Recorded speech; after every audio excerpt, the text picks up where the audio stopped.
6, we're back again. Kristi and Katie, your crime time friends. Stories, justice, laughs collide. True Crime Squad, come join the ride. Grab the clues, let's take a stand. For victims' voices, hand in hand. True Crime Squad, it's time to shine. Season 6, your turn, your time. True Crime Squad, where justice meets hilarity.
In exchange, the parties stipulated to recommend a sentence consisting of, on burglary, 10 years fixed, on each of the 4 counts, first-degree murder, life fixed.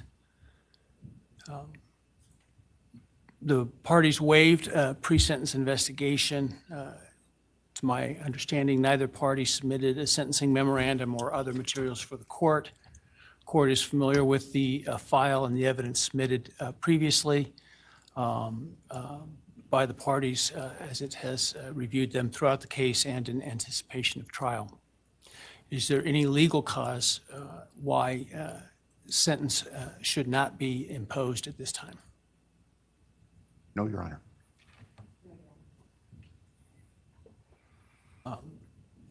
Does the state, before impact statements and arguments, wish to present evidence today? Your Honor, the state does not intend to present evidence in a documentary sense. We have provided the court through the clerk with photographs that we would like to use during the course of our sentencing argument. Sure. All right. Thank you. But no testimony other than impact statements? That's correct, Your Honor. All right. So with that, let's start with then impact statements. Ms. Jennings will be introducing And my understanding, just so I'm clear, I indicated through the trial court administrator that we need to see if any of the victims wish to have the camera not running and audio only. And my understanding is all of them indicated they are fine with the video. Is that correct? Yes, Your Honor, that's correct. All right, very well. Go ahead, Ms. Jennings. Your Honor, the first, and we're taking these in the order, victim impact statements in the order that the charges were listed in the indictment. The first charge being burglary. So we will have Bethany Funka's statement, and she has asked that her friend Emily Allant read that statement. All right, any objection to that? All right, very well.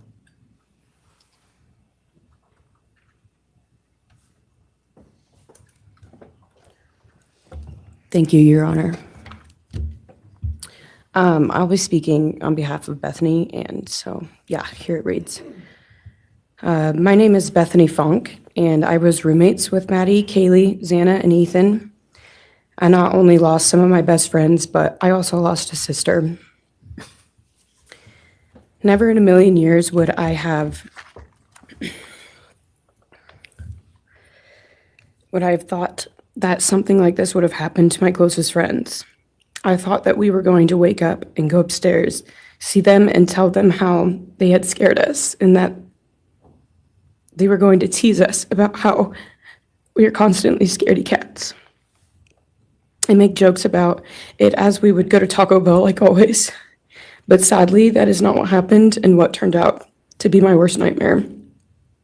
When I first woke up that morning, I had no idea what happened. I woke up around 7 with a terrible toothache, so I called my dad, who is a dentist, and he asked what I should do.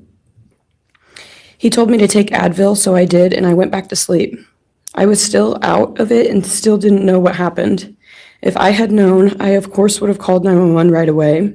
I still carry so much regret and guilt for not knowing what had happened and not calling right away, even though I understand it wouldn't have changed anything, not even if the paramedics had been right outside the door.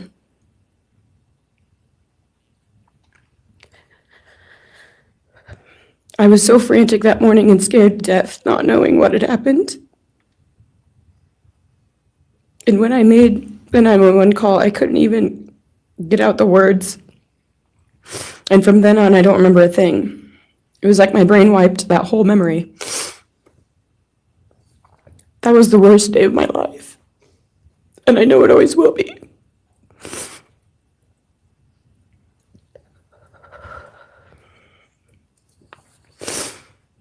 While I was still in shock, trying to process the fact that my friends were truly gone, I had been attacked by the public. I was grieving, numb, and unsure of what had happened was even real. And at the same time, I was getting flooded with death threats and hateful messages from people who did not know me at all or know the dynamic of our friendship. Social media made it so much worse, and strangers made up stories to entertain themselves. The media harassed not just me, but also my family. People showed up at our house. They called my phone, my parents' phones, other family members' phones, and we were chased while I was still trying to survive emotionally and grieve the loss of my friends. I hated and still hate that they are gone, but for some reason, I am still here and I got to live. I still think about this every day. Why me? Why did I get to live and not them? For the longest time, I could not even look at their families without feeling sick with guilt. I did not know what to say or what to do. I was terrified that my presence just made their pain worse. And I was still here when their kid, their siblings and their friends, their loved ones should have been here instead. After everything happened, I was afraid to go into my own backyard or alone in my house. I was scared that the person who did this would come for me next. I was always scared that the media would try to catch me at any moment of any day, even when I was just walking around my house. I made my parents close all the blinds during the day so no one could see me even in the slightest chance. I barely left the house, and when I did, I made sure I was never alone. I slept in my parents' room for almost a year. I made them double lock every door, set an alarm, and still check everywhere in the room just in case someone was hiding. And I still check my room every night before, and I double lock it. I have not slept through a single night since this happened. I constantly wake up in panics, terrified. Someone is breaking in, or someone is here to hurt me, or I'm about to lose someone else that I love. The fear never really leaves. For a long time, I could barely get out of bed, but one day I realized I have to live for them. They did not get the chance to keep living, but I do, and I will not take that for granted. So now every day I remind myself to live for them, and everything I do it with them in mind. I am still scared to go out in public, but I force myself to do things because I know that they would want me to keep living my life to the fullest. I am beyond blessed to still be here, and I refuse to take that for granted when they did not get a chance. Our house was not just a house, it was a home. It was where we laughed till we couldn't breathe, make meals, did crafts, binge watch reality shows, played games, and spent lazy days on the couch. It was movie nights, wine nights, morning debriefs, pranks, hot chocolate, cookies, and warmth. I will cherish those memories forever, and I will not let what happened erase how special our home was or how much those memories meant to me. Now, I would like to share some bits and pieces of who they were as people and some of the memories that we shared. One of my favorite memories was Halloween, and we all went to Sigma Chi. But instead of partying, we just sat in an apartment, talking and laughing all night long. I do not think I've ever laughed that hard in my life. We did not care about the party, we were just happy to be with each other. Xana was 1 in a million. She was the life of the party.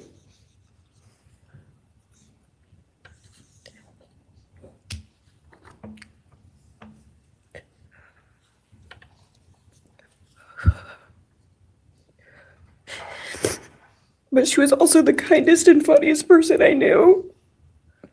Everyone loved her because she made everyone feel so loved.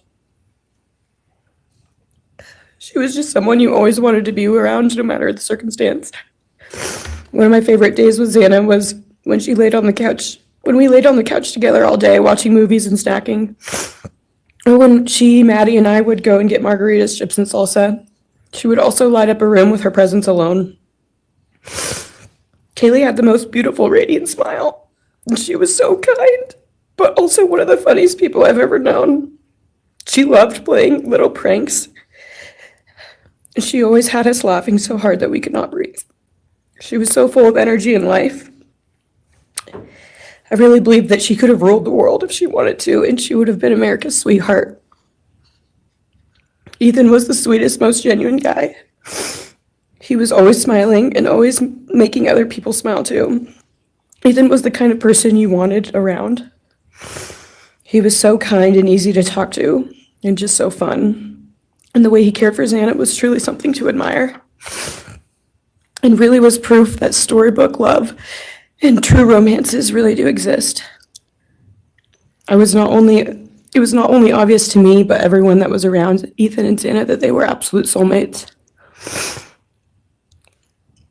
Maddie was not only one of my best friends, but she was the older sister I would have always wanted.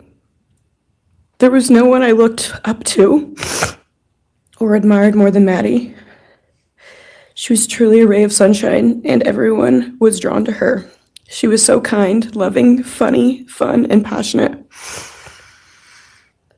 She had the sweetest soul and wanted nothing but the best for everyone and to love and show love to everyone. She took me under her wing and always made me feel so safe and included, and above all, loved and valued. She never failed to make me laugh or put a smile on my face.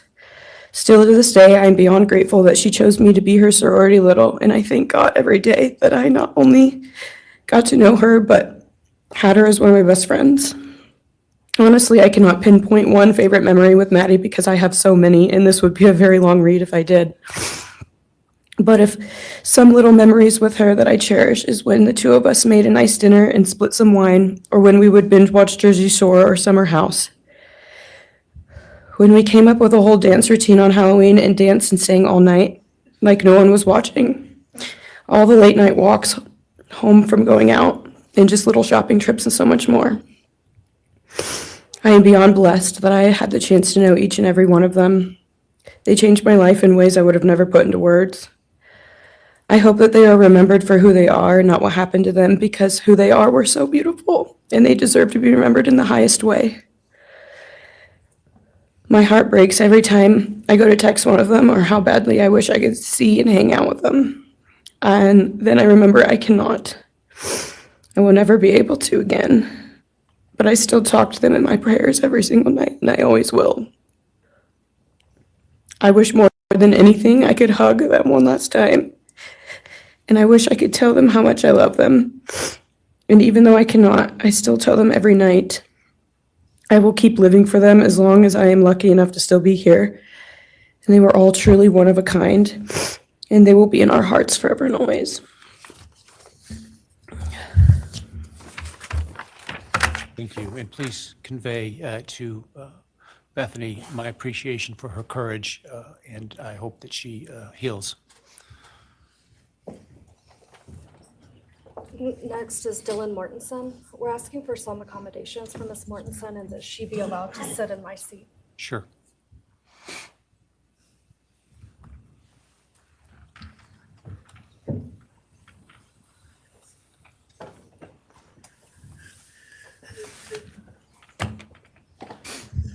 Dylan, just take your time, all right?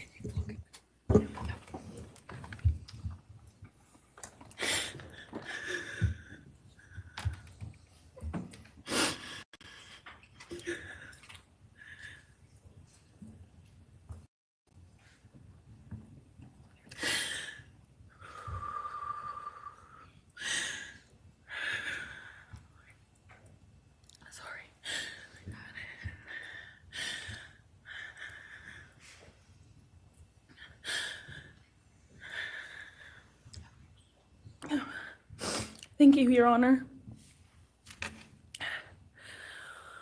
What happened that night changed everything. Because of him, 4 beautiful, genuine, compassionate people were taken from this world for no reason.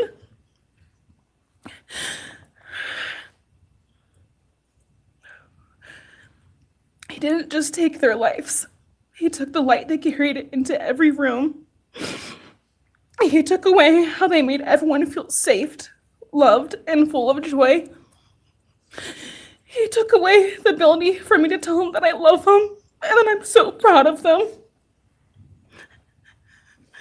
He took away who they were becoming and the futures they were going to have.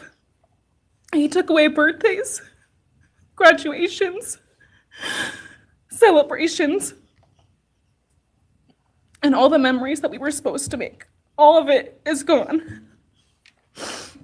And all the people who loved them are just left to carry that weight forever. He didn't just take them from the world.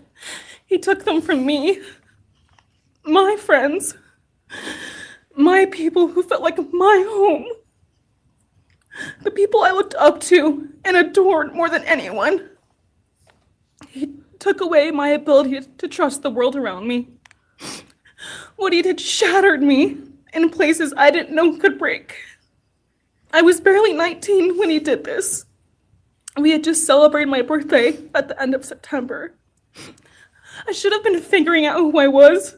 I should have been having the college experience and starting to establish my future. Instead, I was forced to learn how to survive the unimaginable. I couldn't be alone. I had to sleep in my mom's bed because I was too terrified to close my eyes. Terrified that if I blinked, someone might be there. I made escape plans everywhere I went. If something happens, how do I get out? What can I use to defend myself? Who can help? And then there are the panic attacks. The kind that slam into me like a tsunami out of nowhere. I can't breathe.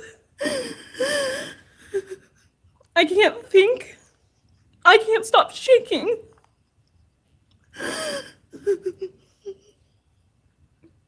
All I can do is scream because the emotional pain and the grief is too much to handle. My chest feels like it's caving in. Sometimes I drop to the floor with my heart racing, convinced something is very wrong. It's far beyond anxiety. It's my body reliving everything over and over again. My nervous system never got the message that it is over, and it won't let me forget what he did to them. People call me strong. They say I'm a survivor, but they don't see what my new reality looks like. They don't see the panic attacks, the hypervigilance, the exhaustion, the way I scan every room I enter, the way I flinch at sudden sounds. They don't know how heavy it is to carry so much pain and still be expected to keep going, and that's because of him.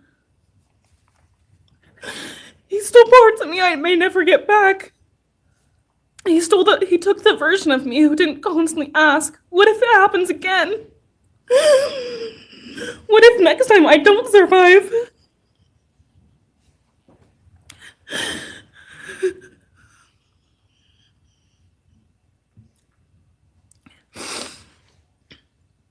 He may have shattered parts of me, but I'm still putting myself back together. Piece by piece, I'm learning how to live in this new version of life. It is not easy. It hurts, but I'm still trying. Still trying, and I'm not trying just for me. I'm trying for them, my friends. About a year ago, I had a dream about them. I got to say goodbye. I told them I won't be able to see you again, so I need to tell you goodbye. They all kept asking why, and all I could say was, I can't tell you, but I have to. When I woke up, I felt shattered and heartbroken, but also strangely grateful. Like maybe in some way that dream gave us the goodbye we never got. Still, no dream can replace them, and no goodbye will ever feel finished. He is a hollow vessel, something less than human.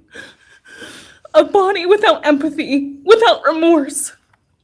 He chose destruction. He chose evil. He feels nothing.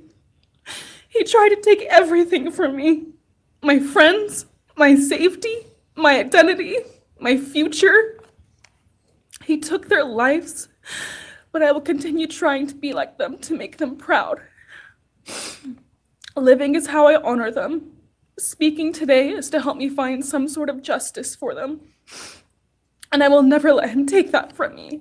He may have taken so much from me, but he will never get to take my voice. He will never take the memories I had with them.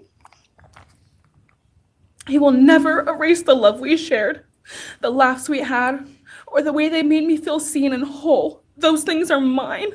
They are sacred, and he will never touch them. I get to feel sadness. I get to feel rage. I get to feel joy even when it's hard. I get to feel love even when it hurts. I get to live. And while I will still live with this pain, at least I get to live my life.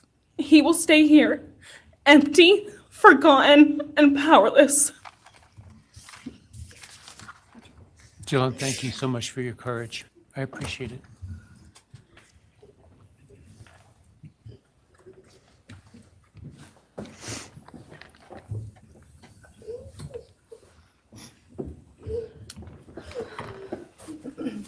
Next, we have members from the Madison Mogan family. First would be Scott Laramie, Madison Mogan's stepfather.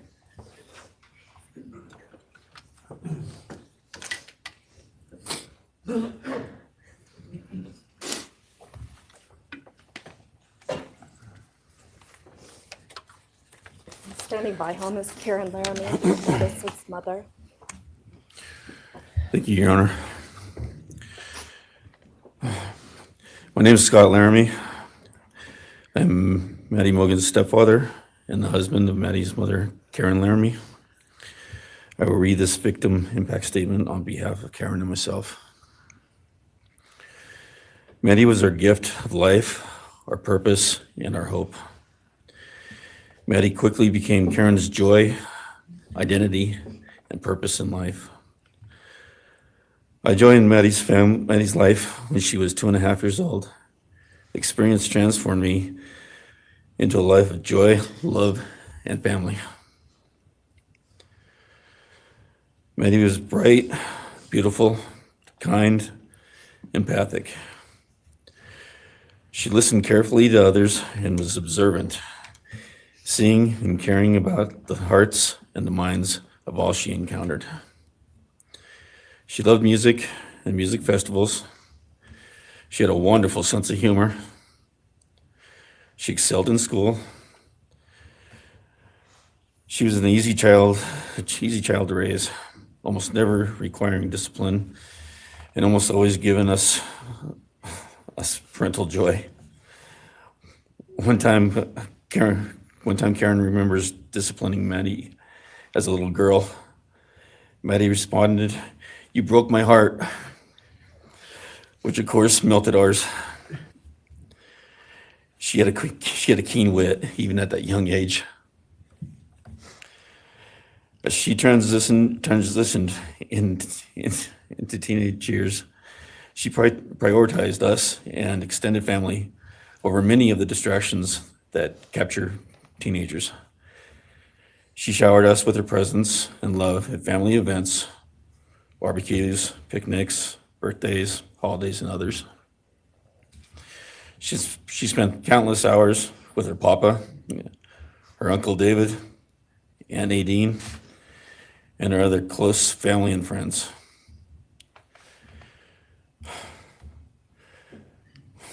This world was a better place with her in it. As she reached adulthood, Maddie applied her studies to be a marketing professional, entering into an internship at Payne West, and started planning her professional future. As with all things, she involved Karen and myself in the joy of her journey. As she transitioned into womanhood, Karen and I continued to be astounded at this wonderful and accomplished person we had created. All parents dream of their children accomplishing more than them. We realized this dream, all we had not become, she was becoming. Karen and I are ordinary people, but we lived extraordinary lives because we had Maddie. Maddie was taken senselessly and brutally in a sudden act of evil. She was taken along with the young, promising, and bright lives of Kaylee, Xana, and Ethan. First, we felt disbelief. Next, we felt disorientation. Then we felt grief overcome us. Our grief is compounded even more for the Goncalves, Kernodle, and Chapin families. We speak of hope and healing, and we do have hope and some healing. But the vast emotional wound will never fully heal. Since Maddie's loss, there's emptiness in our hearts, home, and family, an endless void. After losing her mother in a car crash, Karen took years to grieve and recover. The feeling that her life with Maddie and A was perfect helped her to start to heal. Now, this is no longer perfect. After Maddie's loss, Karen felt like she was spinning out, emotionally collapsing into anxiety and depression. She sometimes asks, how am I supposed to go on when I've lost my favorite person in the world? I felt the same, and we continue to struggle. The loss of Maddie has impacted so many beyond our family. Her second family is her sorority sisters who grieve alongside us. She has so many close friends who suffer from her loss. We will continue to be, her loss will continue to be felt by the Vandal community, including Vandal Solutions on campus, where she volunteered her time for others.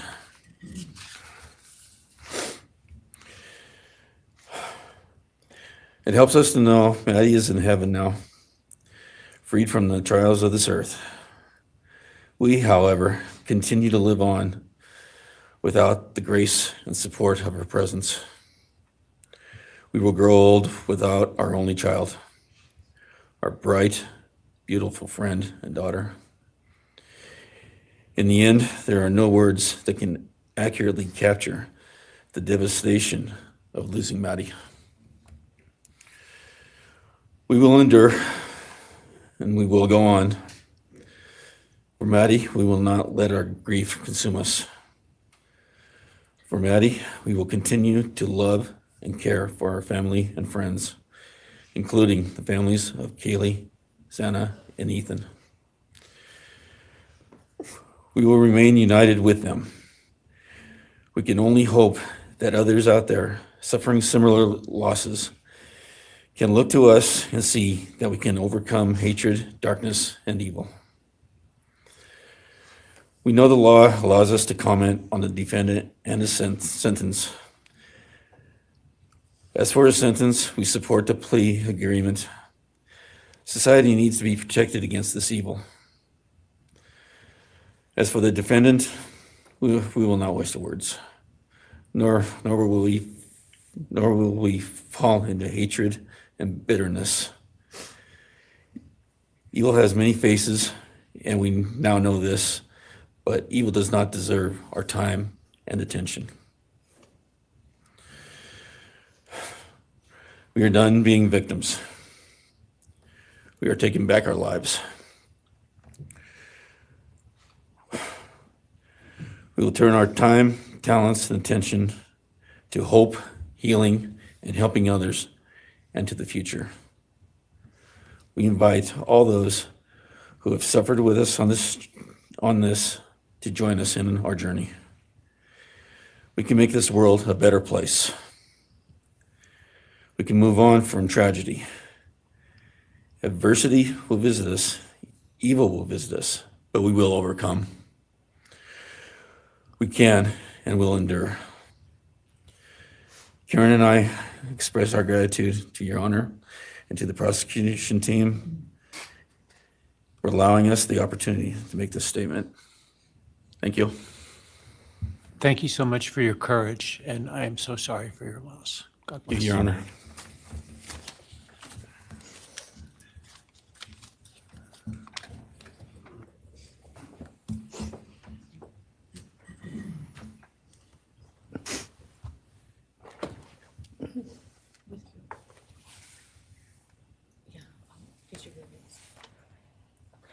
Your Honor, this is Leander James. He's the attorney for the Mogan family and victim advocate. He'll be reading a statement for Karen Laramie. May it please the court, counsel. My name is Leander James. I am the pro bono counsel for Karen and Scott Laramie. Karen has asked me to read this statement into the record. I thank my husband, Scott, for his statement, his courage, and his unending love and support during this dark time. While words are inadequate to capture the impact of this horrific crime on our family, he expressed it as best anyone could. For Maddie's sake, I will add my supplement statement that incorporates additional impact in the context of my extended family. I am grateful to Maddie's great uncle, Bryan Caulfield, for assisting me with the difficult task of putting our pain into words. For me and my extended family, Maddie was our hope and our light. Her beauty, both outside and in, shone its light upon everyone with whom she came in contact. Her beauty, she carried that hope and light into the future for our entire family. We have memories of our Maddie and grief and pain at her being taken from our presence. Any one of us would have given our own light to have been outshone by hers. We now look to our Creator to know that her light continues where we look to see her in His presence. Those who commit evil for their own twisted gains and purposes truly defile the efforts and sacrifices of mothers, fathers, families, teachers, clergy, public servants, service members, and all those who commit themselves to the greater good, freedoms, and the future light of our nation. Condemnation falls heavily upon those who squandered the lives of our future hopes and dreams. Some may offer forgiveness for what the defendant has done. However, we cannot at this time, or perhaps ever, nor will we ask for mercy for what he has done. His acts are too heinous. The agony and grief he has caused, too great. But we will waste no further words or thoughts on him. For Maddie's sake, we will move on. We will do our best to carry Maddie's light into this world and make it a better place. I thank the court and the prosecution for allowing me the opportunity to make my statement, and I thank all those who have and will support my family and the families of Kaylee, Xana, and Ethan. Thank you. Thank you. Thank you, Mrs. Laramie. Appreciate it.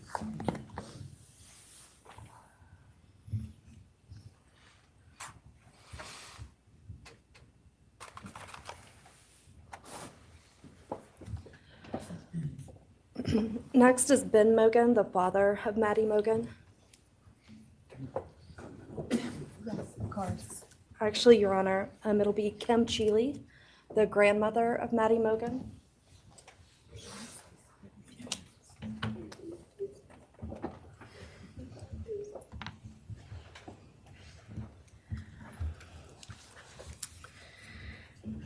My name is Kim Cheeley. I was Maddie Mogan's paternal grandmother, as Ben Mogan, her father, is my son. I'm here today with my sister Lori Cheeley, Maddie's great aunt, and my son Ben Mogan, and my daughter-in-law Corey Hatrock.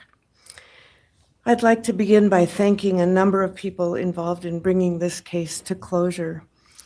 In my daughter's words, the plea deal the prosecution team reached this month is one that punishes the perpetrator of this horrendous crime, protects the public from further harm, and allows all of us who knew and loved these kids the time to grieve without the anxiety of the long and gruesome trial, the years of appeals, and potential for mistrials along the way. My family and I are so grateful to Bill Thompson and his prosecution team for their dedication and painstaking work that forced the perpetrator to admit his guilt. We want to thank the Idaho State Police, the Moscow Police Department, the FBI, and Judge Hippler.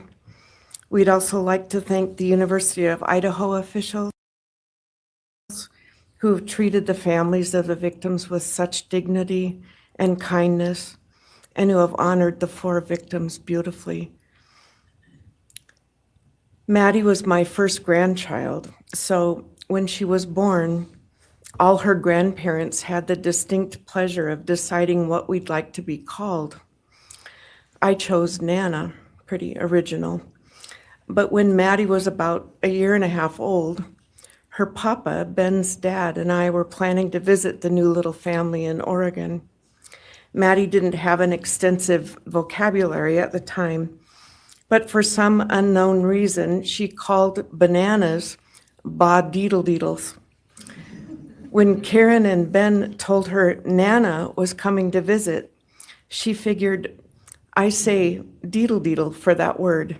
So I became deedle-deedle, shortened to Deedle when she was about 6 or 7, and I was Deedle all her life. I don't think her stepdad, Scotty, ever knew my given name was Kim. Maddie's and my birthdays were one day apart, and a couple years before she was killed, she gave me this necklace with Deedle and Maddie engraved on it, and I added an angel wing, and it's one of my treasured possessions. I also got an angel wing tattoo, never thought I'd see the day, but along with many members of our family, replicating the one that Maddie and her sorority sisters had. I wanted mine where I could see and touch it often. From preschool through grade school, I stopped teaching piano lessons early on Wednesdays and picked Maddie up for bubble baths, brownies, and books. It was our special time together, and she went home those nights in her jammies with a pan of warm brownies for her family. Although Karen and Scotty raised Maddie and did such a lovely job of parenting, we Mogans were lucky to have her for holidays and many other family gatherings.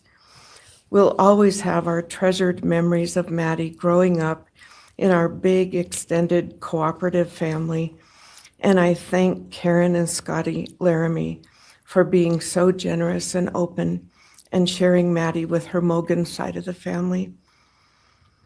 When the 4 kids were murdered, the foundation fell out of our world. Initially, the fear was truly debilitating. The first 6 weeks were excruciating. Despite the vigils, memorials, candlelight gatherings of students, friends, family, community members. After the arrest, in the past 2.5 years, my family has lived with grief, with the effects of traumatic grief, of which I was blissfully unaware before all of this. I now have a stack of books on grief. I've attended grief classes at hospice. I've tried EMDR, a technique that helps replace disturbing visions with something more comforting. My son Ben, his 2 sisters, Maddie's aunts, and I have all experienced depression and anxiety and sleep disturbance, requiring medical intervention at times. We've all sought counseling off and on. The struggle with media attention was extremely difficult, especially for Ben. No one should live through the violent murder of one's child. Some days it's beyond me how the parents of these kids are still upright. I'm thankful for the strong families and communities that are supporting the survivors. At the time, I could think of only 2 blessings surrounding the horrific murders. One was that Ben was living with my partner Tom and me at the time, and that we could support each other emotionally through it all. Sadly, Tom died a year ago of a rare brain cancer, and he won't be here to see justice served. He was our family's rock, and we all miss him every day. A second blessing is that my mother died of COVID several months before the kids were killed, and she didn't have to live through the horror. It was difficult to identify blessings. So we've all lost our dear child and a future with her. I ache for the loss of the dreams that she and her true love, Jake, held. And my heart goes out to Karen and Scotty and your side of Maddie's family. You've had more than your share of loss. My heart aches for the kids' roommates and the families of the other victims, and also the family of the perpetrator.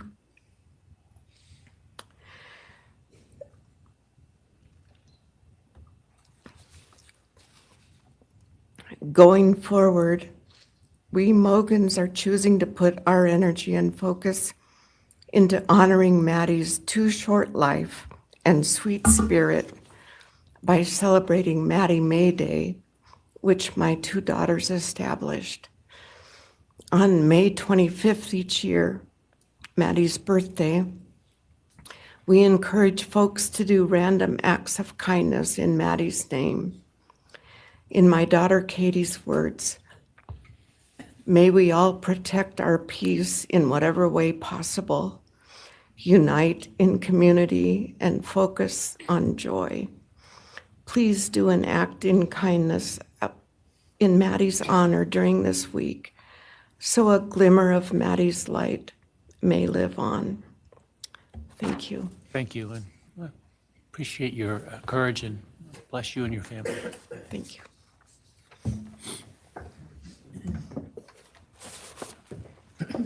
Now it's Ben Mogan, Maddie Mogan's father.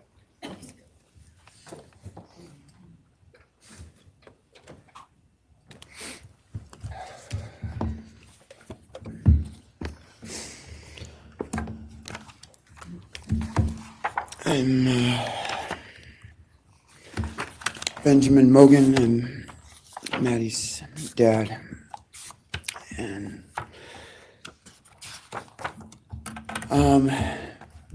first, I just want to say thanks to all the people that helped bring this all to a close. I know it's not the resolution that everyone, wanted, but I think that that everyone worked so hard, and we really appreciate all their efforts. It was such a hard thing to go through for everybody.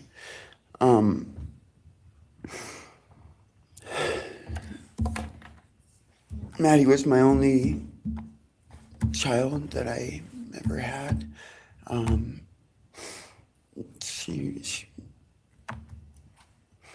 She's the only great thing I ever really did, and the only thing I was really ever proud of. And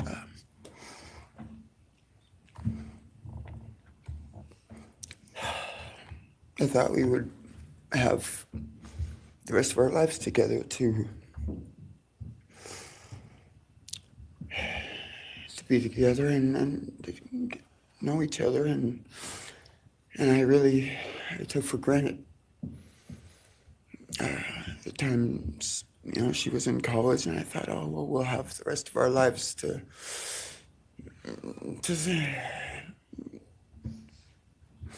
do all the stuff that we're supposed to do, and she was just about done. She actually earned all of her credits for her college degree, and Karen and Scotty and I got to go and get her diploma that she actually earned, and she deserved every bit of that. And but I thought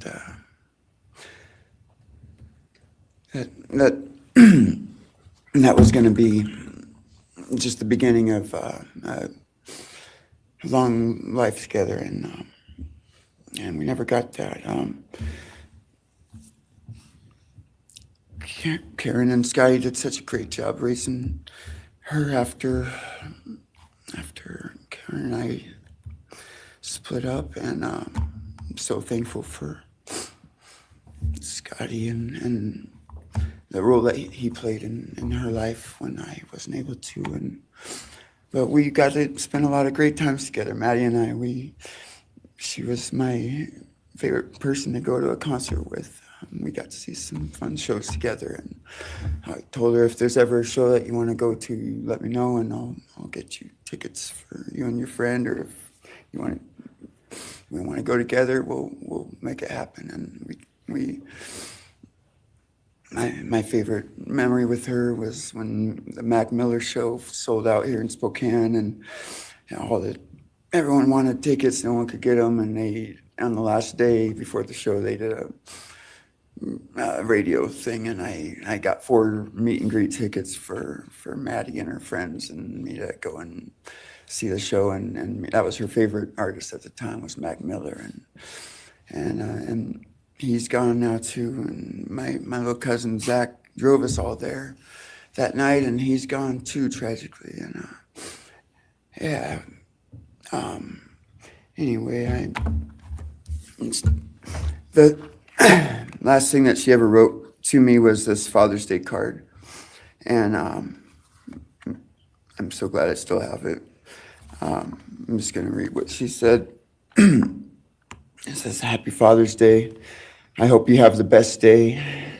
I can't wait till we can hang out again soon. I'll be in Coeur d'Alene, 624 to 74. Hopefully we can find a time then. I loved your birthday card that you sent me, by the way. Maybe we can see a concert sometime soon. I'd love to see the gorge when it's not so smoky out.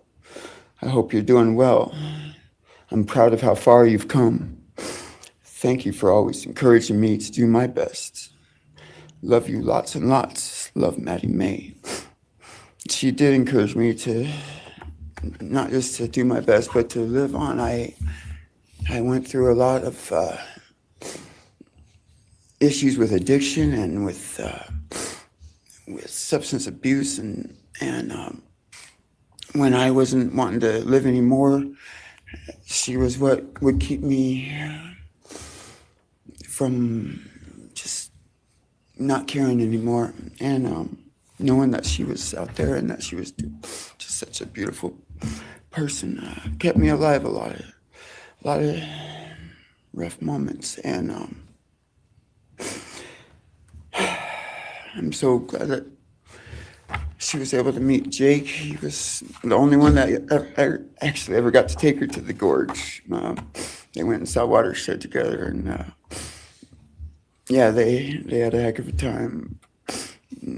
I'm glad she got to. That's a really special place for me, and she always wanted to work out there with me in the summer sometime. She never got to, but at least she got to see it once with Jake. He was such a great guy. He is such a great guy. And I really wanted to see what a future with them would have looked like. I'll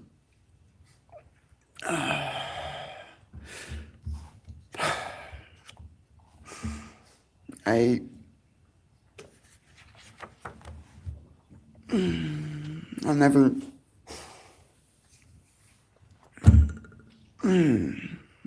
be able to replace her. I wrote a bunch of stuff. I just don't know what to say right now. I just miss her so much, and I just love her more than anything. And it shouldn't have happened. And a death sentence is one thing. You know when it's going to happen, and it's going to be all gentle and stuff. But life without parole, with a building full of people that all just want you to not be around anymore, winking at every morning, not knowing if that's the day they're going to pull your card. I mean, it's not a very nice sentence either. So, I don't know. I just love you, Maddie, and I wish you were still here. Thank you so much.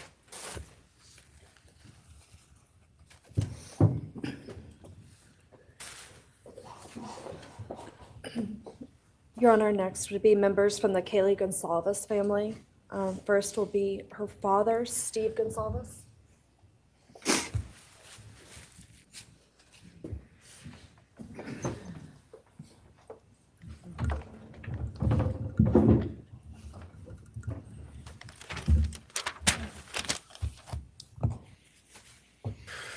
Today, we are here to finish what you started. Today, you've lost control. Today, we are here to prove to the world that you picked the wrong families. The wrong state, the wrong police officers, the wrong community. You tried to break our community apart. You tried to plant fear. You tried to divide us. You failed. Instead, your actions have united everyone in their disgust for you.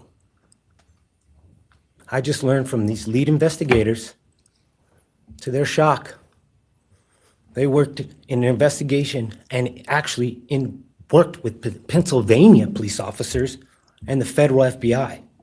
You united everyone. Everyone was united after you. None of us are divided. We are united in our disgust and our love for these children. Today, you have no name. Because when this all started, we all came together and we said, let's stop even talking about his name and just use initials. So even the media just calls you BK. That's all you are. Looking back when the police officers knocked on my door, told me what happened to my child, told me what happened to Maddie Mae, I don't think he was even out of the driveway before my kids turned around, looked at me and said, what do we do, Dad? I told them, you get to work. You get your ass to work. And we started calling, we started texting, we started emailing. And you know what? Within hours, we had your white car on the camera. We knew from the very beginning we had you. Police officers tell us within minutes they had your DNA, like a calling card. You were that careless, that foolish, that stupid. Master degree, you're a joke, complete joke. But we took this disaster and we did what we could. We put everything online. We took our kids, we took our images, we took everything that they did, their videos, their photos, the girls' pranks, Ethan singing. We put it out there, we shared it with the world. And the world united.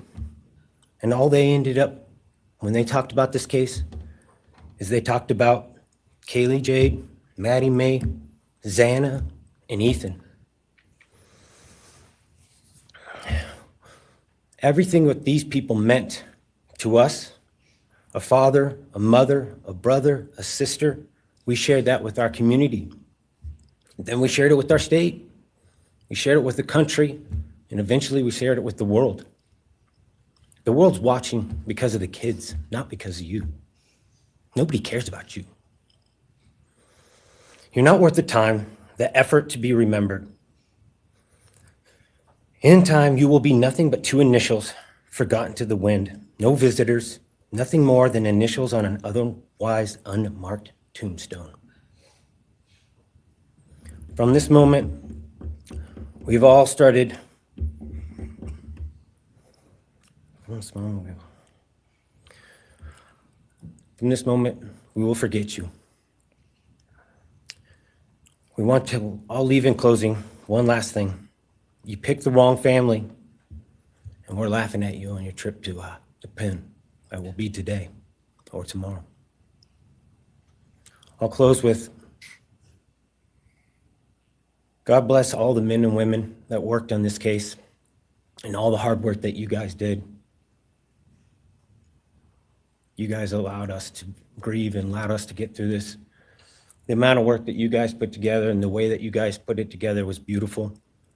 There was hard times to be expected, but thank you all. God bless. Thank you.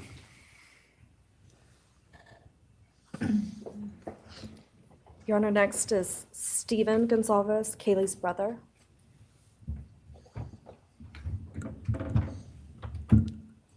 Stephen's actually gonna pass. I'm gonna go. Okay. Olivia Gonsalves, Kaylee's sister. Hello, I'd like to start by thanking the court for allowing me the time and opportunity to speak today. My name is Olivia, and I'm the big sister of Kaylee Gonsalves, and I was blessed to love Madison Mogan as a sister too. I'm not here today to speak in grief, I'm here to speak in truth. Because the truth is, my sister Kaylee and her best friend Maddie were not yours to take. They were not yours to study, to stalk, or to silence. They were two pieces of a whole, the perfect yin and yang. They are everything that you could never be. Loved, accepted, vibrant, accomplished, brave, and powerful. Because the truth about Kaylee and Maddie is they would have been kind to you. If you had approached them in their everyday lives, they would have given you directions, thanked you for the compliment, or awkwardly giggled to make your own words less uncomfortable for you. In a world that rejected you, they would have shown mercy. Because the truth is, I'm angry. Every day I'm angry. I'm left shouting at the inside of my own head everything I wish I could say to you. The truth about me is when I heard the news, I didn't cry. I listened for them. I promised them I would. That I would fight for them, that I would show up, no matter what it cost me. I swore I'd never let them feel alone. Because you see, I've always been their heavyweight. I've always been the one to fight the battles they didn't feel ready to fight themselves. All it ever took was a call, and they knew I would handle it for them, no matter the time, no matter the cost. They could wave their white flag because they knew I would never back down. Not for them, and not even death could change that. Somewhere along the line, I started to think about what I would say to them if I was given just one last chance. If I could gather enough heartbreak or love or sacrifice or whatever it took to get just one message across. What would I say? Throughout this entire process, I've written my feelings down at every moment, my wishes, my love, my denial, my anger. And as one final act of love, I'd planned to read these thoughts, even jarring and discombobulating and not even making sense. Because for me, that was true love. As bare and as naked as it could be, not laced in pretty words or dressed for the occasion, but written through bleary eyes at 2 a.m. with clenched fists, angry at this reality. My true final act of love was to continue on without them, for them. That dream to read aloud my love to them, to bring meaning through pain, was the latest blow in realizing you don't deserve it. And Kaylee and Maddie don't need it. Kaylee and Maddie have always known my love, and they would never ask me to prove it by further victimizing myself to a defendant who has shown no guilt, no remorse, no apprehension. They would say to me, "Why would you give the satisfaction of showing vulnerability now? You promised you would never back down." And for that clarity, I'm thankful. I won't stand here and give you what you want. I won't offer you tears. I won't offer you trembling. Disappointments like you thrive on pain, on fear, and on the illusion of power. And I won't feed your beast. Instead, I will call you what you are: sociopath, psychopath, murderer. I will ask the questions that reverberate violently in my own head, so loudly that I can't think straight most any day. Some of these might be familiar, so sit up straight when I talk to you. How was your life right before you murdered my sisters? Did you prepare for the crime before leaving your apartment? Please detail what you were thinking and feeling at this time. Why did you choose my sisters? Before making your move, did you approach my sisters? Detail what you were thinking and feeling. Before leaving their home, is there anything else you did? How does it feel to know the only thing you failed more miserably at than being a murderer is trying to be a rapper? Did you recently start shaving or manually pulling out your eyebrows? Why November 13th? Did you truly think your Amazon purchase was untraceable because you used a gift card? How do you find it enjoyable to stargaze with such a severe case of visual snow? Where is the murder weapon, the clothes you wore that night? What did you bring into the house with you? What was the second weapon you used on Kaylee? What were Kaylee's last words? Please describe in detail the level of anxiety you must have felt when you heard the Bearcat pull up to your family home on December 30th, 2022. Which do you regret more? Returning to the crime scene 5 hours later, or never, ever going back to Moscow, not even once, after stalking them there for months? If you were really smart, do you think you'd be here right now? What's it like needing this much attention just to feel real? You're terrified of being ordinary, aren't you? Do you feel anything at all?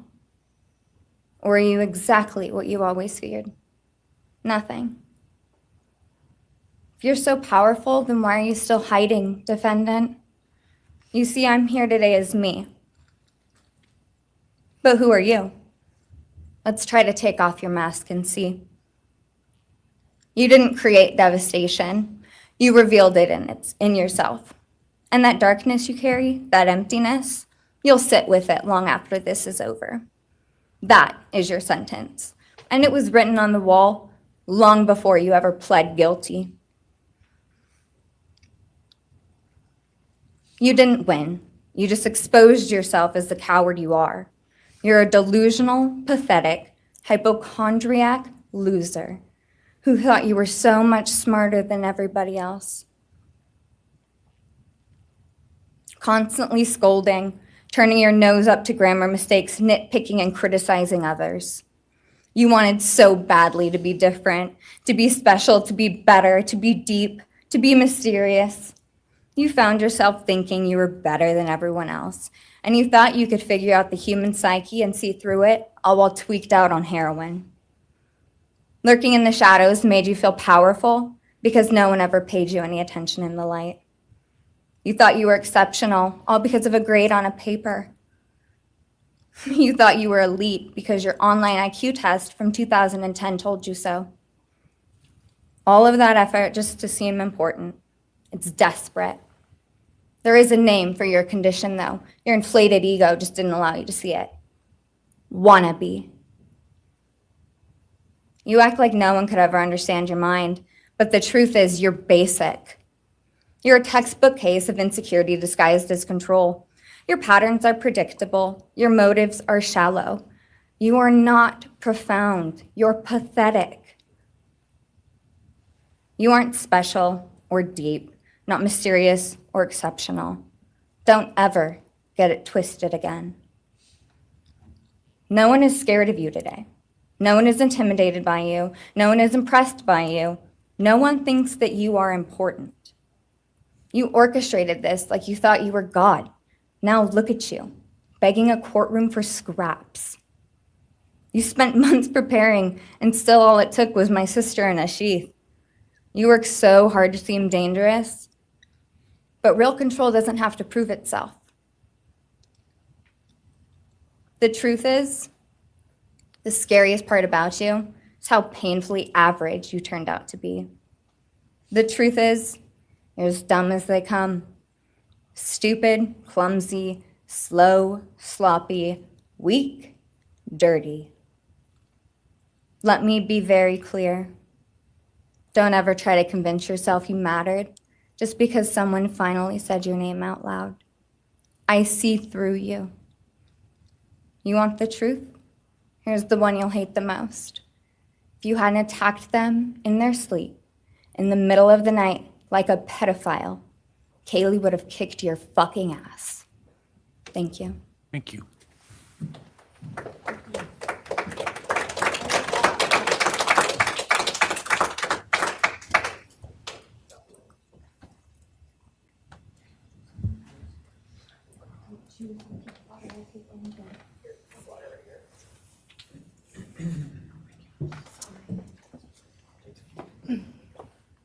Next is Kristi Gonzalez, Kaylee Gonzalez's mother.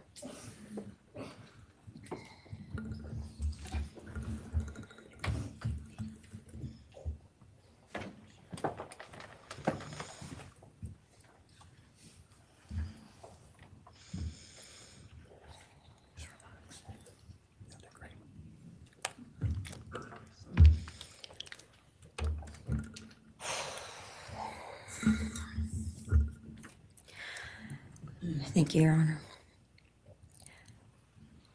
I never imagined having to speak to someone so devoid of humanity. For a long time, I didn't think I'd find the words low enough to meet you where you are. But now I realize this isn't about you. It's about what you've done to me, and I need you to hear it. When you murdered my daughter, Kaylee J. Gonzalez, you didn't just take her life, you shattered others. You attacked what you could never be, and in doing so, you left a trail of devastation far beyond that house. You stole my peace.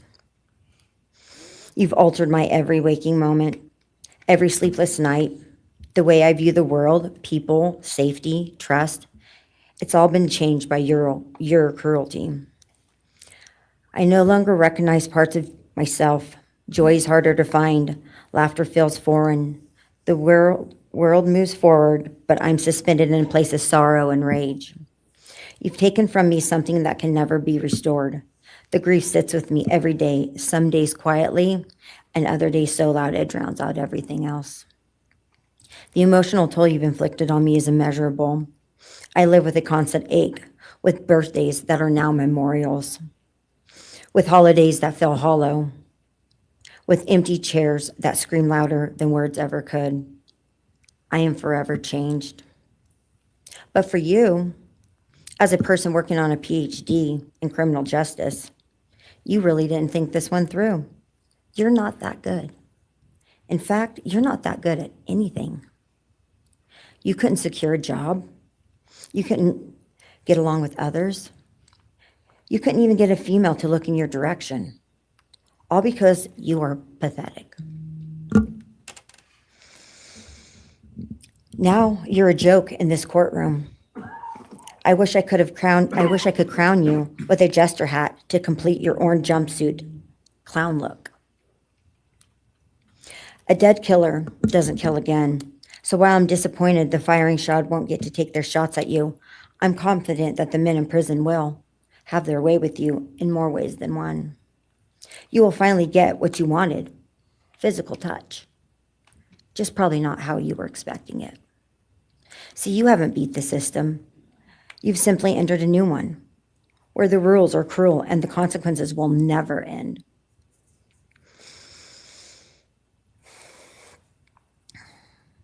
You are entering a place where no one will care who you are and no one will ever respect you. You will be forgotten, discarded, used, and erased. You will always be remembered as a loser, an absolute failure. And when those prison doors slam shut behind you, I hope that sound echoes in your heart for the rest of your meaningless days. I hope it reminds you of what we all already know. You're nothing. May you continue to live your life in misery. You are officially the property of the state of Idaho, where your fellow inmates are anxiously awaiting your arrival. But it's okay, because they're there to help you. Hell will be waiting. Quick message from our youngest daughter. Aubrey wanted to say, you may have received A's in high school and college, but you're going to be getting big D's in prison. Thank you.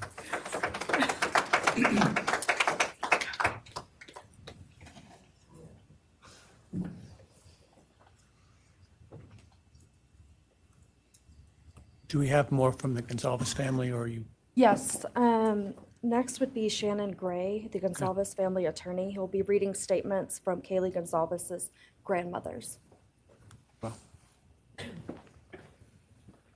Morning, Your Honor. Shannon Gray, the attorney for the Gonzalez family. I actually have 3 statements, one from her aunt and 2 from her grandparents.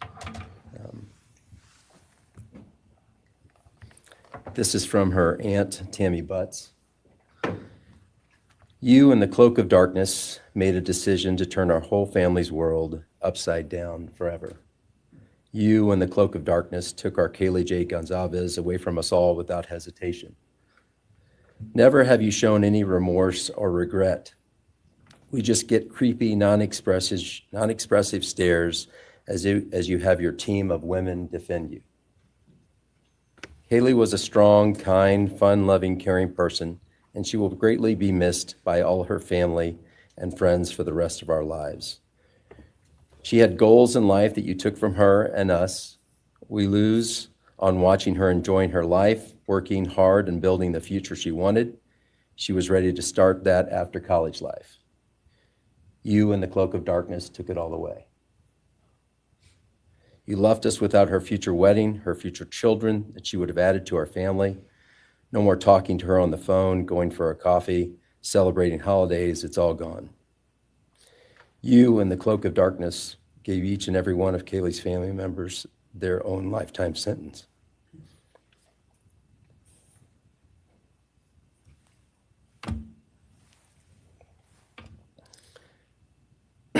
You, in the cloak of darkness, also took our Maddie Mae from all of us. She was so genuine, caring, polite. She was part of our family. You came in, harmed our children that were younger women than you in their own beds. You're nothing, you're a coward. It's not right that you have received life. I pray that you meet your end in the cloak of darkness, burn in hell. I have two other statements, Your Honor.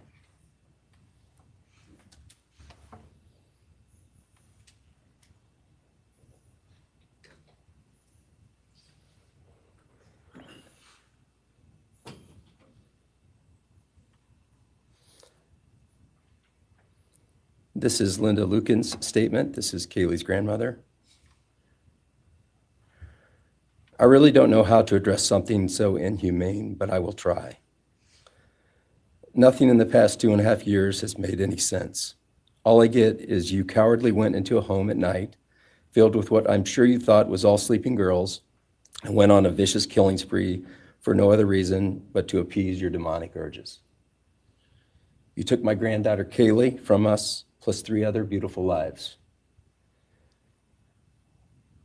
You took my granddaughter Kaylee, beautiful, sweet-souled, doll-faced Kaylee, who was getting ready to start her amazing life, who had such a bright future, who was loved by so many, who you were so envious of.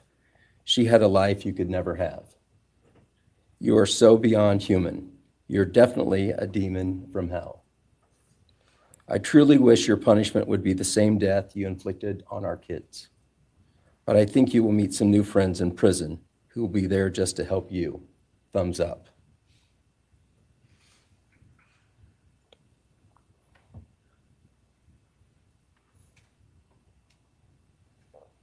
And I have one last statement, Your Honor.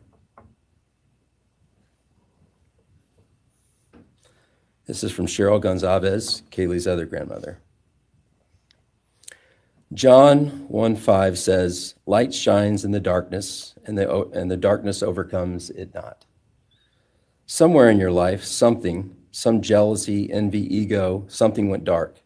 It pushed out all light until you became dark and evil. And when you saw my granddaughter and her friends, their light, because they have such a light, you couldn't stand it. Because the darkness in you could not stand the light in them. And so you decided to destroy it. Cowardly, you walked into their rooms in the dark and took their lives, hoping to get rid of your darkness. But you didn't. You failed. Because you know what was once a light shown only to their friends, families, and loved ones is now all over the world. Everyone sees it. Their smile, their beauty, their plans, everything they were and had.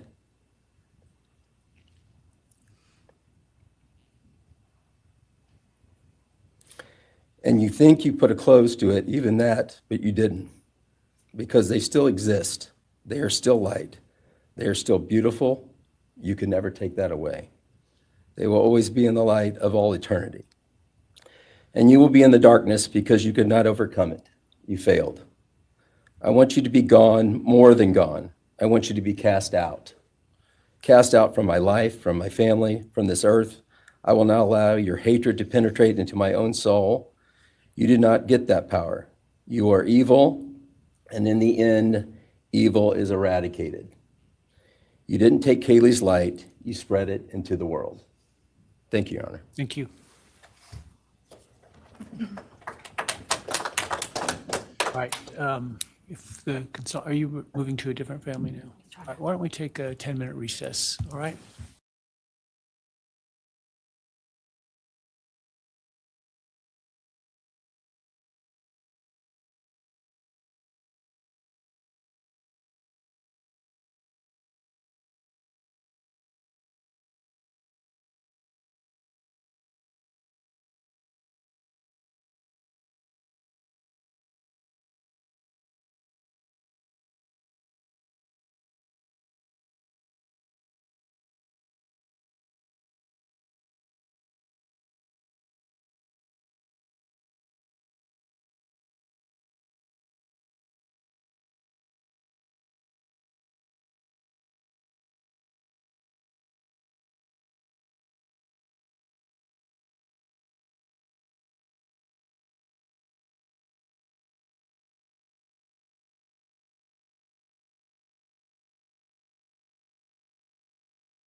Be seated.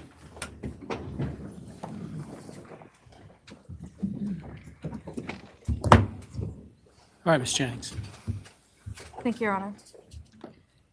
The next family is the family of Xana Kernodle, and first would be Jasmine Kernodle, Xana's sister.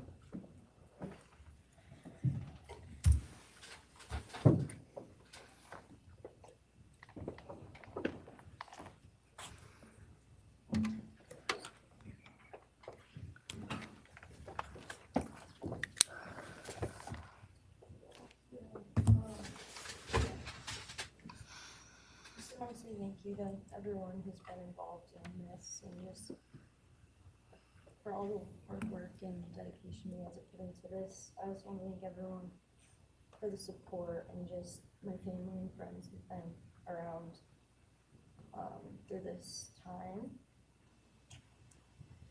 I went back and forth on whether to speak today because the truth is you don't deserve power over my feelings, my words, or me. Thank you. In the end, I realized this moment isn't about you. It's about justice for Xana, Ethan, Kaylee, and Maddie. It's about honoring the beautiful people they were and still are in God's eyes.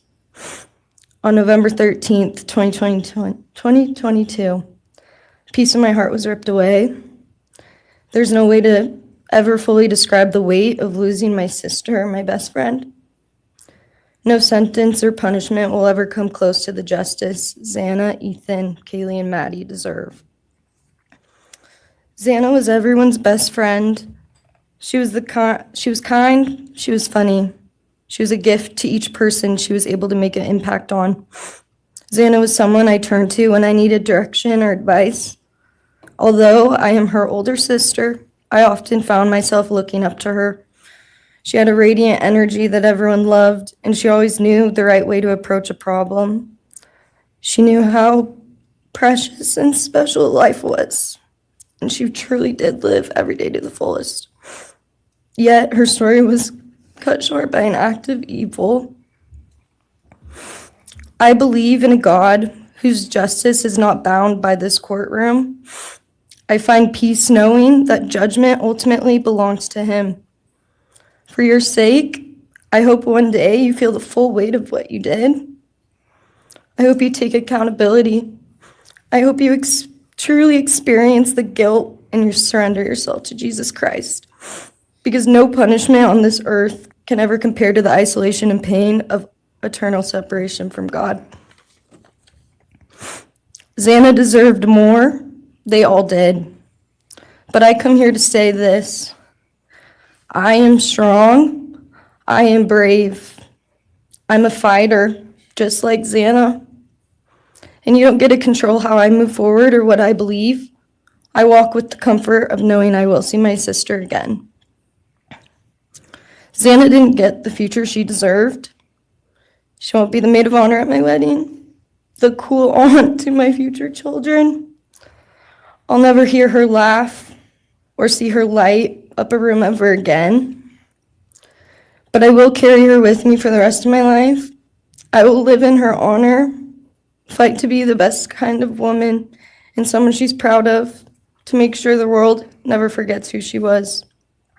Xana's story doesn't end with what was taken from her. It lives through the love she gave, the people she touched, and the legacy our family will protect. Her light still shines, and her voice will echo louder than this pain. You didn't take that from us, and you never will. Thank you.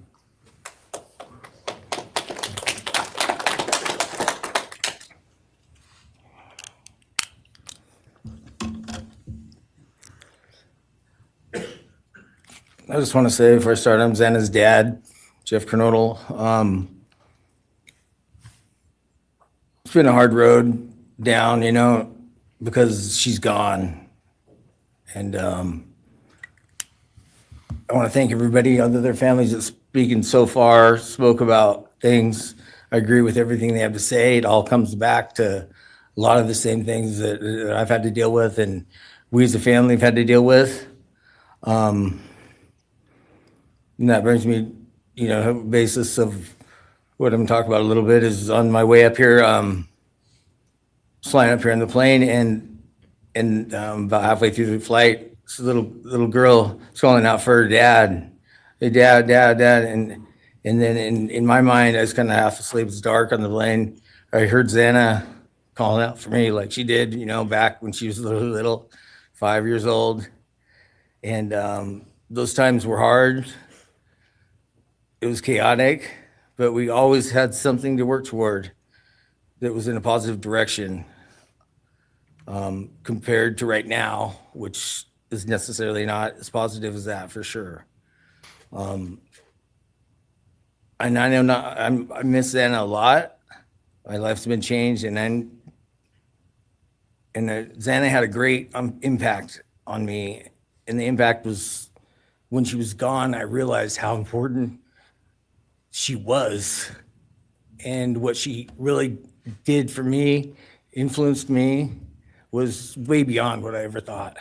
She'd call me up on the weekends, check on me, see who's with me.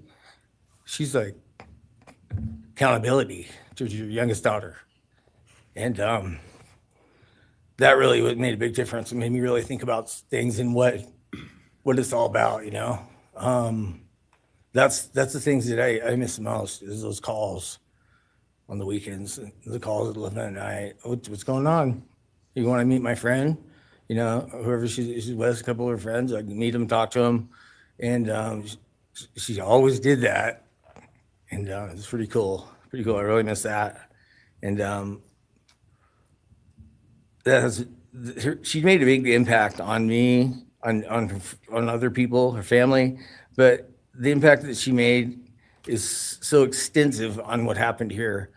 And it goes so far. People from everywhere in the world, are following things, and Xana has made a difference in their lives. So, countless people told me that. They might not even know her. They never knew anything about her. It's what they see, and they just love her and say how they wish she could have been their friend. Could have been their friend, could hung out, and it's like, this is the blessing, this is the little kid was, and definitely was a big blessing in my life, and so is Jasmine, and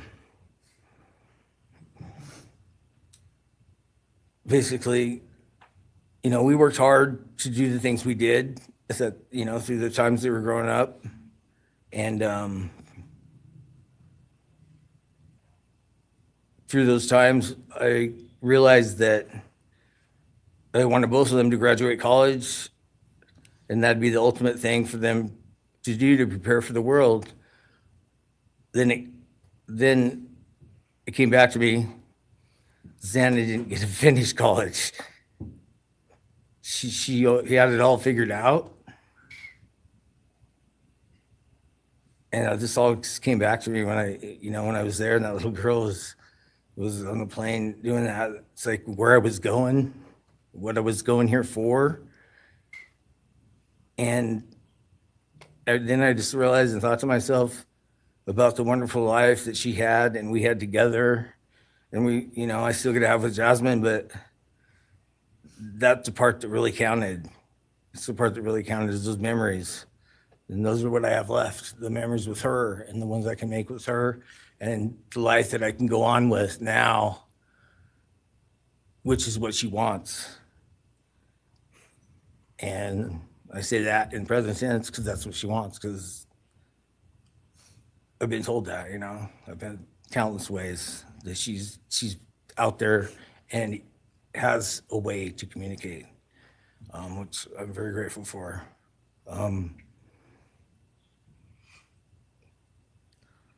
That goes to say that the impact of what happened to them, all 4 kids, goes so much further than just not me, the parents, the families, the community. It goes so far because a lot of kids, in the colleges, just for an example, they lock their doors now. The door wasn't locked in the back. Penn State or wherever it was, all the colleges, I know that I've heard they all lock their doors now. So maybe the impact that it's going to make is going to help out and maybe protect some people. Having this outreach and having the influence of what happened to these kids did, all I know is I was 7 miles away when it happened, and she wasn't feeling that good. It was 11:30, and I almost went over to Susanna's to say, and I would have been sitting right there in that couch, and you had to deal with me. So they would have had a chance, and I regret that, and I regret not going. But the reason why I didn't is because Susanna said, "Don't be drinking and driving.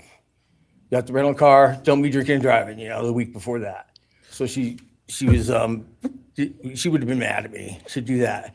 But I really wish I would have drunk and drove, because they would have had a chance, all four of them. At this point, I just have to go on. We're going to go on with everything and make things better in my life, because that's what it's all about. Have closure in things. And the part that we miss is Santa, her influence, her smile, the things that she did. And we have the memories left, the great memories. And she just wants us to make more memories and not be sad or upset or shocked or taken for that, And that's what we're going to do. We just have to. That's all I got. Thank you for your words and your courage, and bless your family.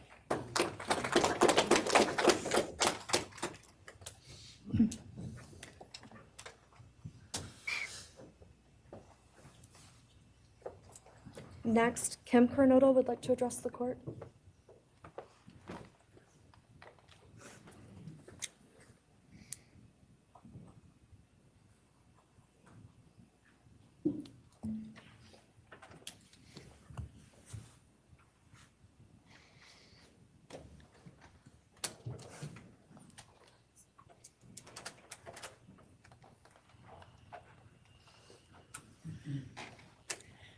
Thank you, Your Honor. My name is Kim Kernodle.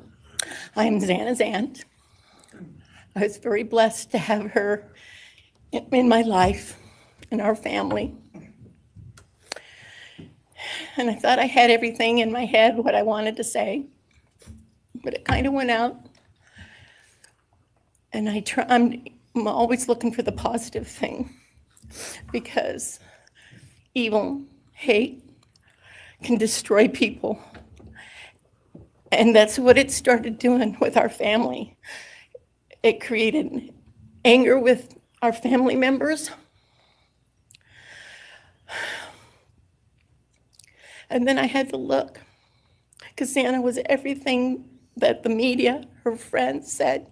She was that fun, loving, high-spirited, beautiful person. And I no longer get to get my nails done with her, have lunch with her.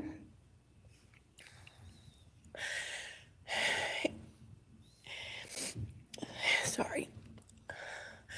But how I look at it now is this tragedy, this horrible tragedy on all of the 4 children, has brought us closer. You united us with your actions. We're united now, and we're stronger than ever. We have family and friends now that we never knew we had. And, this is probably going to bother everybody, but Bryan, I'm here today to tell you I have forgiven you, because I no longer could live with that hate in my heart. And for me to become a better person, I have forgiven you. And anytime you want to talk and tell me what happened, get my number. I'm here, no judgment, because I do have answers or questions that I want you to answer. And I'm here. I'll be that one that'll listen to you. Okay? Thank you, Your Honor. Thank you very much. My name is Stratton Kernodle, and I'm Xana's uncle, Jeff's brother. Sitting here today listening to all the stories and feelings and feeling the pain from everybody is a pretty powerful thing. It's each time a statement was read, it sort of would tug into my center core as I felt everybody's anguish. And Dana meant a lot to us, and we loved her very much. But I started thinking about, instead of rehashing everything that everybody else was talked about, I wanted to direct it another direction toward Bryan and what he's done to his family, his parents, his siblings, his friends, his universe. He has contaminated, tainted their family name, and pretty much made a horrible, miserable thing to be ever related to him. And I know that that's what he has to live with, and that has to be his pain. And that's all I have to say. Thank you.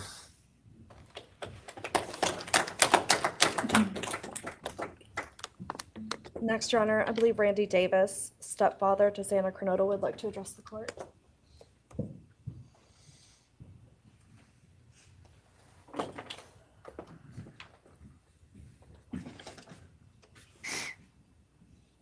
Hi, my name's Randy, stepdad of Xana. I just feel the same way we all do.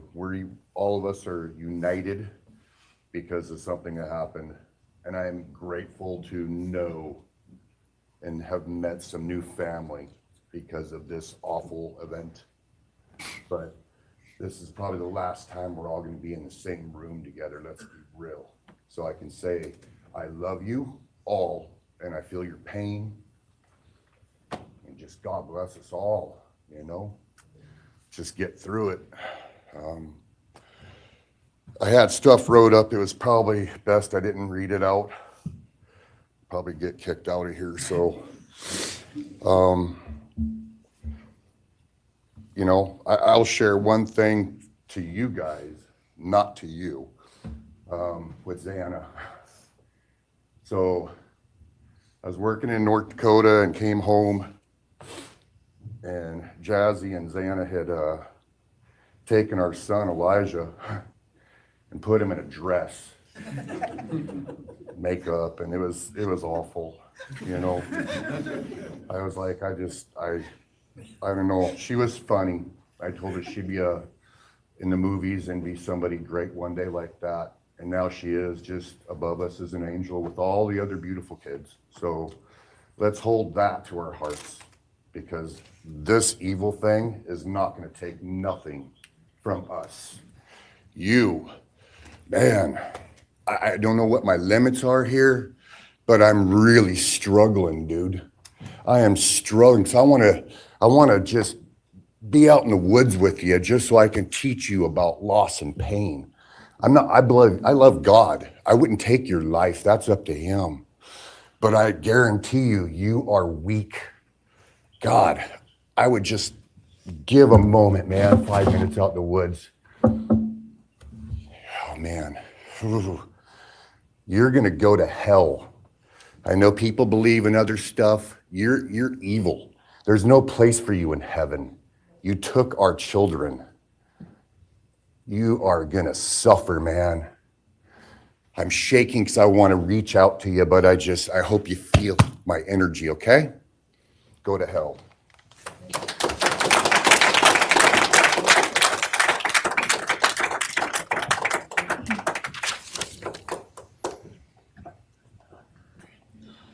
Next is Kara Northington, Xana's mother.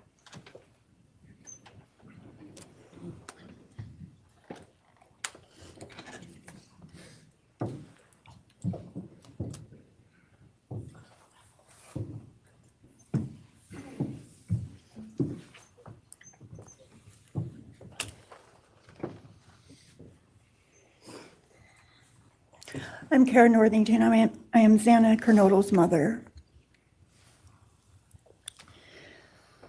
This letter is to you, really. But it is for my daughter, who was murdered by you. Today I stand before you, the man who is responsible for murdering my beautiful daughter, Xana Kernodle. My daughter was beautiful both inside and out. She possessed love for those around her and had a light so bright it will live on forever in our hearts. She brought joy and laughter to her friends, her family, and anyone in her presence. Our Lord and Savior, Jesus Christ, now has her in his loving arms in heaven, where she can never be harmed ever again for eternity. Because of her, I came to know my Lord and Savior, Jesus Christ. Because of her, many will come to Christ. It is Christ who lives in me that has given me the strength to forgive you. It was of no power of my own. In return, the Lord has filled me with joy, hope, and peace that surpasses all understanding. Jesus has allowed me to forgive you for murdering my daughter without you even being sorry or asking for this. This is only possible because he who lives in me is greater than any evil in this world. For God hath not given us the spirit of fear, but of power and of love and of a sound mind. I do not fear you or even let you rent space in my head anymore. This forgiveness has released me from any and all evil you have inflicted on me and my family. It has allowed me to let our Lord deal with you. You have accepted a deal that will prevent you from receiving the death penalty. Nothing man can do to you can ever compare to the wrath of God. Inevitably, you will stand before our Lord and will have to answer to him over the sins you have committed in murdering our children. I pray you come to the end of yourself before that day. Whether you like it or not, heaven is for real, and so is hell. The innocent life of Xana that you stole from myself and my family, and the destruction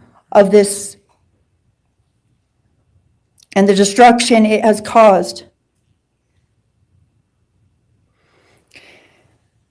I am washing my hands of you and turning you over to my Lord and Savior, Jesus Christ, whom vengeance belongs to. In closing, I want to read a passage from the Bible, Ephesians 6, King James Version. Finally, my brethren, be strong in the Lord and then in the power of his might. Put on the whole armor of God, that ye may be able to withstand the wiles of the devil. For we wrestle not against flesh and blood,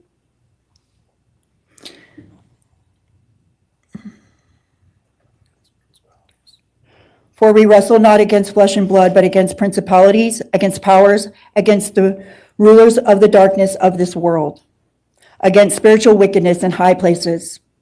Wherefore, take unto you the whole armor of God, that ye may be able to withstand in the evil day, that ye may be able to stand in the evil day.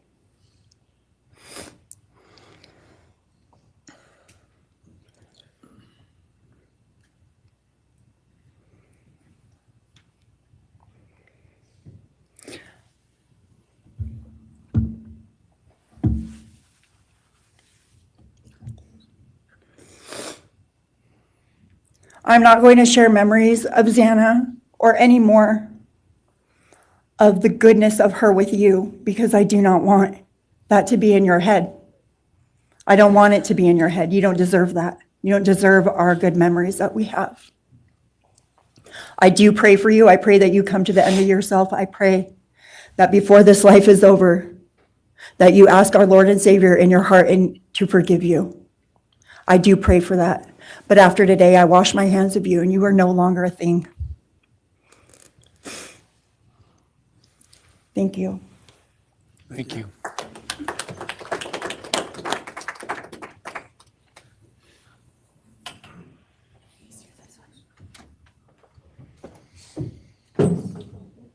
I don't believe the state has any other victim impact statements. Okay.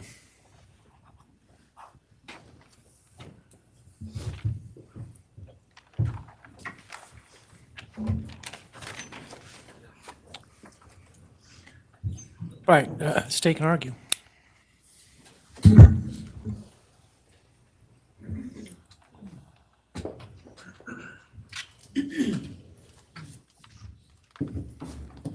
Thank you, Your Honor.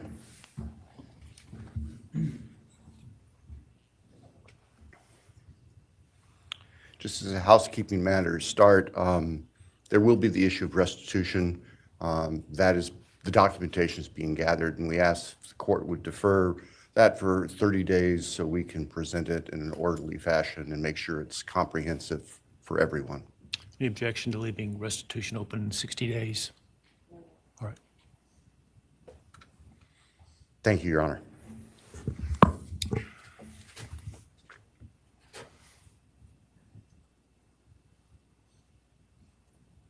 I think it's necessary and appropriate to share for everyone here, including the court, the background that brings us in front of Your Honor today for these proceedings.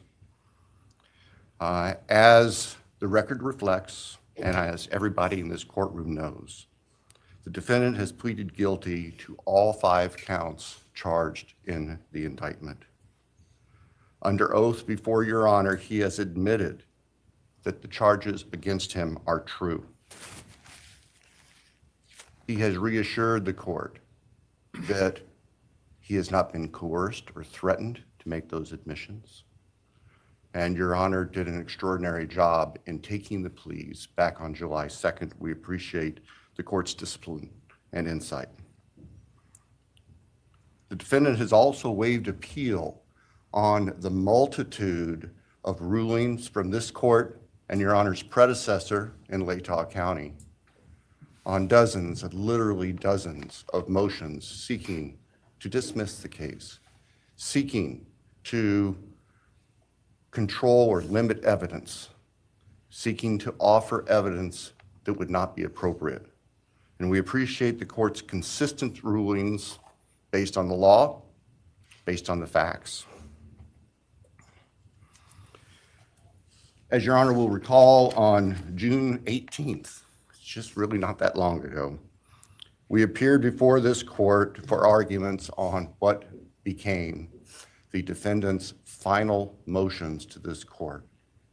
Motion where they wanted to offer evidence suggesting that other people were responsible for the defendant's actions, and the motion seeking essentially an indefinite continuance of the trial. It was readily apparent to all of us in the courtroom from Your Honor's comments that those motions were not going to be granted. So we returned to Moscow and continued with what we had been working on for months in preparation for trial. We had no qualms about going to trial if trial was what was necessary and appropriate. The following week after we were in court, we were approached by the defense with an inquiry about a possible plea. And I can tell the court this is the first suggestion ever that there was any consideration, because indeed, the defense had maintained from the beginning that Mr. Kohberger, the defendant, was factually innocent. It's clear that the reality of the evidence and the case that had been investigated and prepared and that we were ready to present in court became a reality. Our reaction, among other things, was to reach out to all the families. And in fact, later that week, on Thursday and Friday of that last week of June, we met with representatives by teams, virtual meetings, with representatives of all of the families.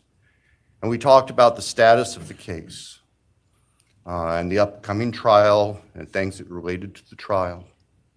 And we also let them know that there had been an inquiry about whether there might be an offer for a plea.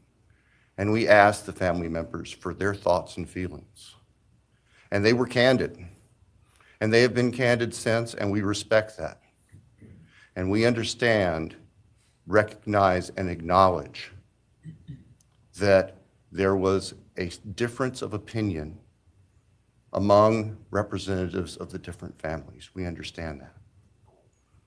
One of the challenges of this case, one of the unique things about this case is we have multiple victims, each unique unto themselves, their families and friends unique unto themselves, and all of them entitled to their opinions, all of them entitled to their thoughts. Over the following weekend, our prosecution team,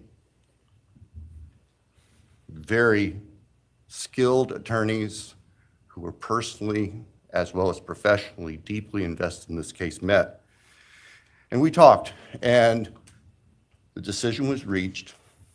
Well, to start with, were there to be any sort of plea offer or discussion, there's only one possibility.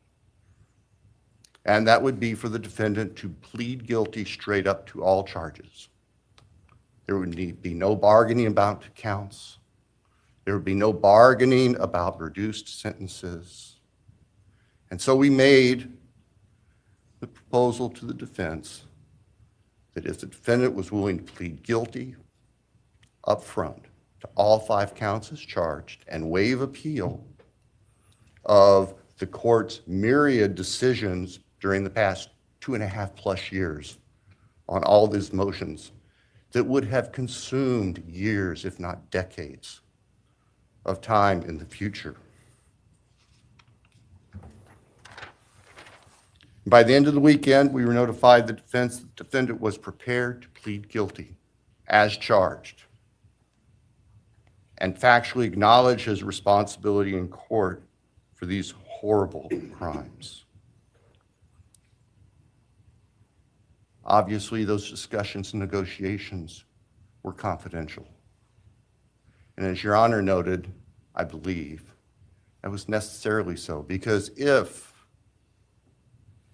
the defendant had decided not to plead guilty, it would have been devastating to our jury pool for there to be public information that there had been even consideration by either party to a plea resolution. And protecting the prospective integrity of the trial after so many years was paramount. So, the end of the weekend came. We notified the victims' families of what had occurred. I recognize and acknowledge personally, and I respect the fact that of these fine, suffering people here, not everybody agreed with the decision we make. I accept that. It's my responsibility in the end. I recognize that that's the duty of the office that I hold.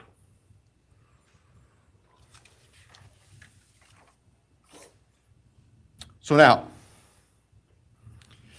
it is time for the judicial system to impose final judgment and close the door on this chapter of these tragedies. As the court is aware, by the agreement of the parties, it is the state's prayer. Perhaps have the Elmo police turned on.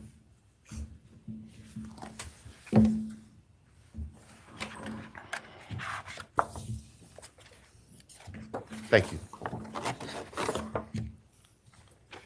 That on count 1, the felony burglary, that the court sentenced the defendant to the maximum period of 10 years fixed in the custody of the Idaho Department of Correction. Then on count 2,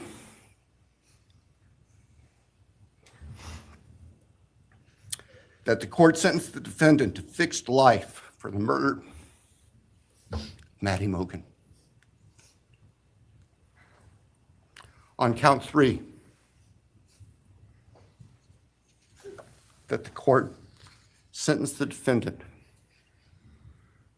to fixed life for the murder of Kaylee Gonzalez.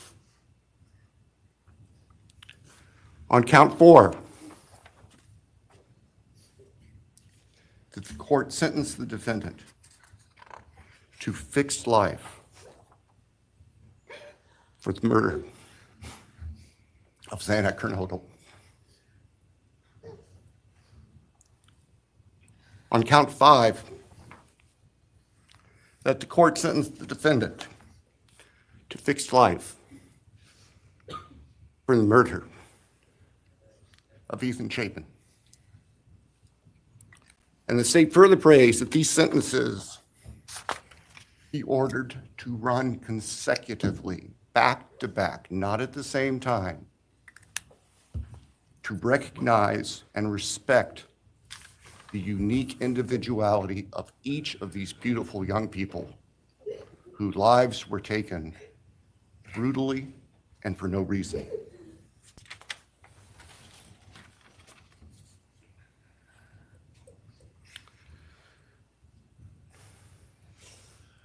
And hopefully now, as we have heard earlier this morning, it is time to afford the families and the friends and the community and the state of Idaho and the nation and the world to move forward. We can't undo, and we can never undo, the horror of what occurred on the early morning hours of November 13th, 2022 at 1122 King Street in Moscow, Idaho. For a long time, the presiding district judge in Latah County was John Stegner, who eventually became a member and a justice of the Idaho Supreme Court. And Justice Stegner often observed that even God cannot change the past. But everyone in this room has the ability to take themselves forward. And we want the judicial system to afford them the opportunity today to do that.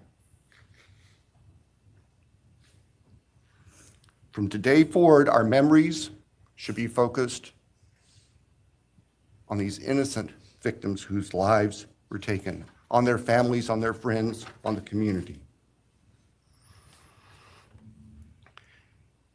The court has heard discussion, talk today, reminiscences today about a special family that our victims shared, not just their natural, legal, and biological families, not just their university family within their sororities, for example.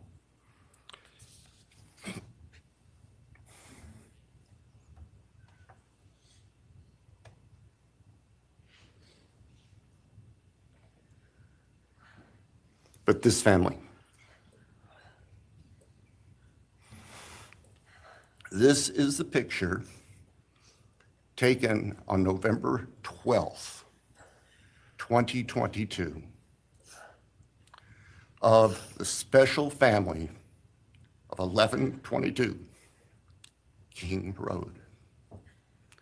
And you can see all 6 of these dynamic, vibrant, loving, special, innocent faces taken together just across the street from their residence, and barely 12 hours before 4 of them would be brutally murdered in their sleep. They've been described consistently as being bright, caring, vivacious, with futures we can only imagine now. But they were, and they remain, a special family that I think we should all recognize and appreciate. So it's time to move forward. There have been a number of statements directed specifically at the defendant today. I have one last thought. After Your Honor imposes judgment and sentences the defendant to spend the rest of his life in prison, in other words, sentence the defendant to die in prison, he's going to stand up in the belly chains and leg irons that he's wearing today, and he's going to be escorted into the custody of the Idaho Department of Correction.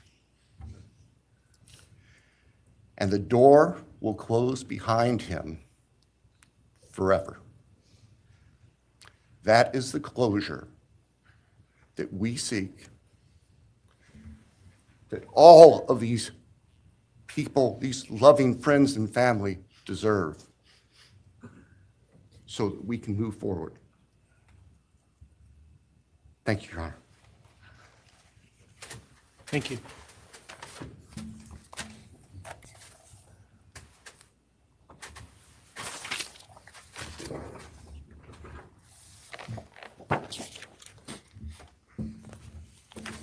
All right, does the defense have evidence to present today? All right. Does defense wish to make argument today? Runner, we do not wish to make arguments. Mr. Kohberger, along with his legal team, is prepared for the court to enter judgment. All right, Mr. Kohberger, you have an opportunity to make a statement if you wish to. I take it you are declining. I respectfully decline. Well,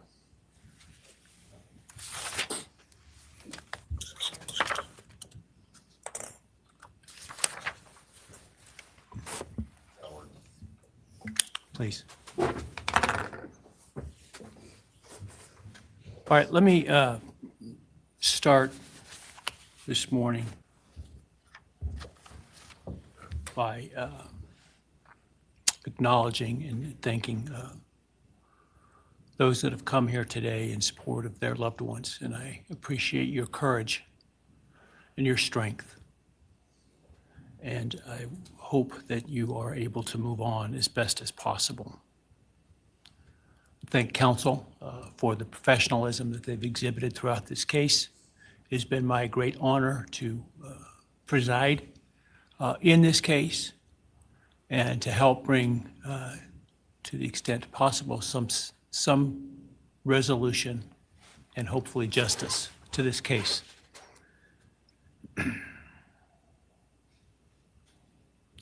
During the quiet morning hours of November 13, 2022, a faceless coward breached the tranquility of 6 beautiful young people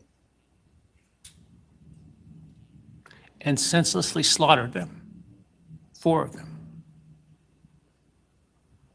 Who committed this unspeakable evil was unknown for several weeks, but due to the killer's incompetence and outstanding police work by numerous local, state, and federal law enforcement agencies, the person that slithered through that sliding glass door at 1122 King Road now stands before the world and this court unmasked. This unfathomable and senseless act of evil has caused immeasurable pain and loss.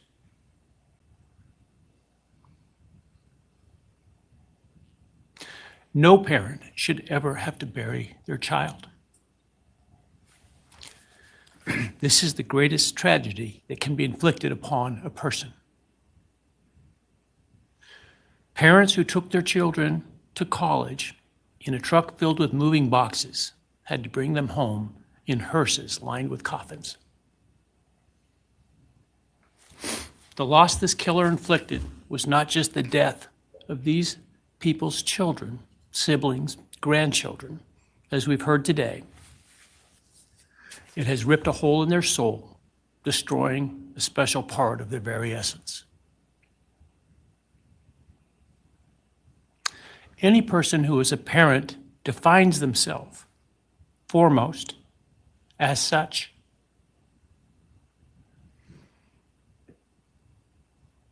It is their existence and purpose of being. And it has been stolen from these parents.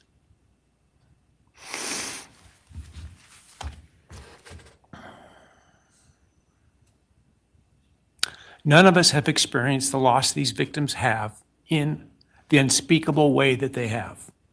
And therefore, none of us can, nor should we, question the way in which they have handled their loss. Whether that be in private mourning, removed as far as possible from this media circus, or in front of a camera demanding retribution with the loudest megaphone.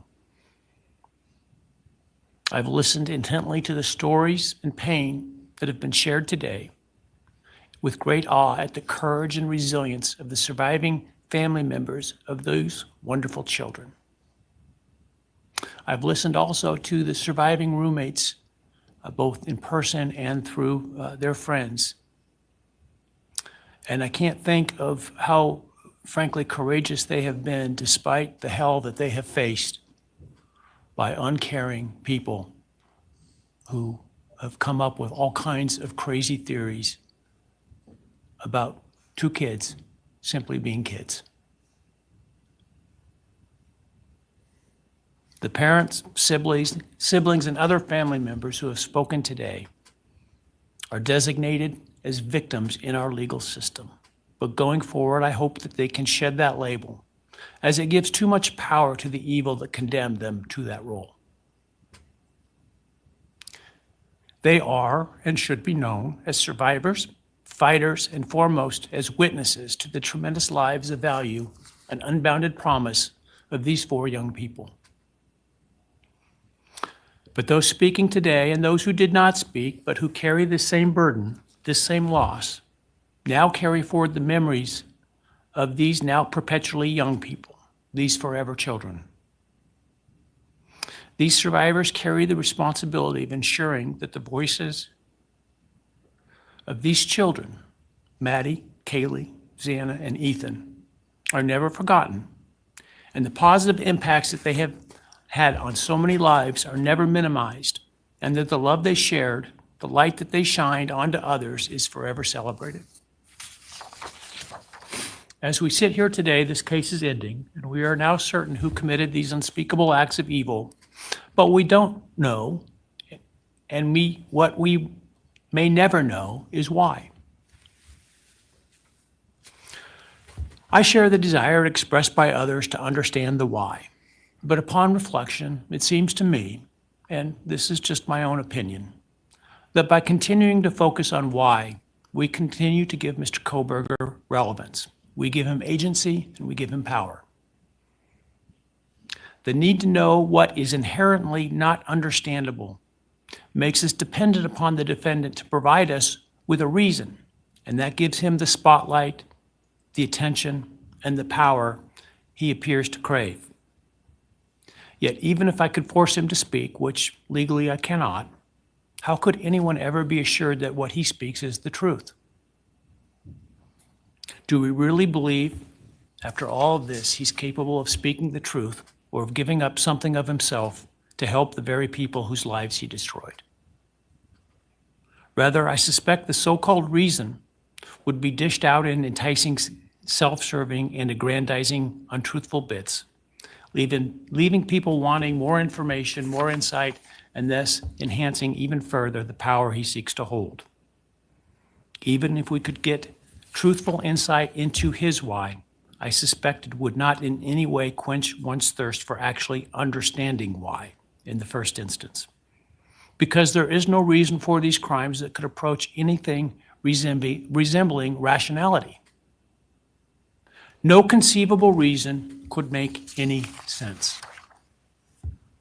And in the end, the more we struggle to seek explanation for the unexplainable, the more we try to extract a reason, the more power and control we give to him. In my view, the time has now come to end Mr. Kohberger's 15 minutes of fame. It's time that he be consigned to the ignominy and isolation of perpetual incarceration. I know there has been concern about him collaborating on books or movies or other media projects, and I truly hope that someone does not stoop to affording him this spotlight that he desires in the name of clicks, royalties, or profits. While criminal behavioralists should study him away from the spotlight in an attempt to prevent other would-be killers from acting on their worst impulses, There should be no need for that to spill over into the public eye. The great Idaho jurist Edward Lodge was known for trying to find something positive about every person he ever sentenced.